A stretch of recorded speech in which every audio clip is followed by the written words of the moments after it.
안녕하세요. 반갑습니다. 초등교사 해피 선생입니다. 오늘 3분 한국사는 초등 필수 한국사 인력 중 7월로 조선 전기의 인물입니다. 그러면 지금 바로 시작하겠습니다. 출발! 조선의 7대 왕 세조는 어린 조카인 단종을 내쫓고 왕이 되었습니다. 이미 3분 한국사 5편에서 자세하게 이야기했습니다. 세조가 왕이 되었을 때 단종을 다시 왕으로 추대하려는 움직임이 있었습니다. 대표적으로 집현전에서 근무하는 학자들이 중심이었습니다. 집현전은 세종대왕과 함께 훈민정음을 만든 업적을 가지고 있는 기관입니다. 그곳에서 근무하는 집현전 학자들이 단종을 다시 왕으로 추대하려다가 실패합니다.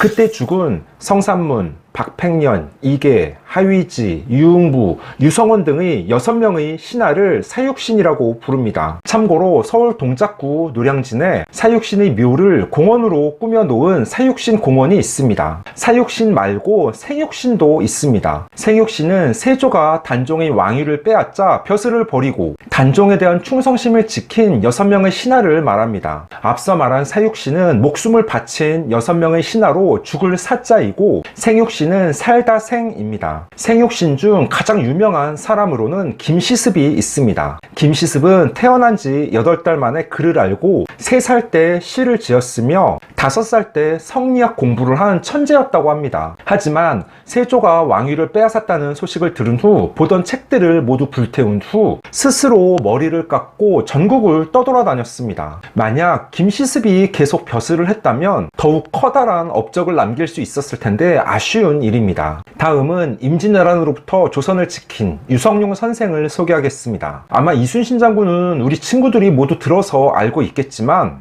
유성룡에 대해서는 처음 듣는 친구들도 있을 것입니다. 이순신은 무신이고 유성룡은 문신이었습니다. 유성룡은 임진왜란이 일어났을 때 나라의 중요한 정책을 결정하는 우의정 자리에 있었습니다. 임진왜란 때 총책임관을 맡아서 전쟁을 승리로 이끄는데 큰 역할을 담당했습니다. 특히 임진왜란이 벌어지기 전 이순신 장군을 선조 임금에게 추천하여 정읍 현감에서 전라 좌수사로 임명하도록 하고 권율 장군도 국경지대의 요충지인 의주 목사로 보내는 등 중요한 역할을 합니다. 훗날 임진왜란을 기록한 징비록이라는 책도 썼습니다.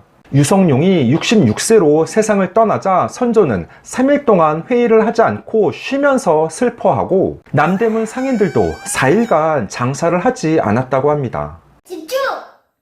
오늘은 초등 필수 한국사 인력 중 7월 조선 전기 인물에서 사육신과 생육신 그리고 유성룡 선생에 대해 알아봤습니다. 사육신과 생육신은 모두 조선시대 단종, 세조와 관련되는 학자들입니다. 유성룡은 이순신을 추천하여 나라를 지키도록 만든 조선의 대표적인 문신입니다. 다음은 8월 조선 후기 용어편이 되겠습니다.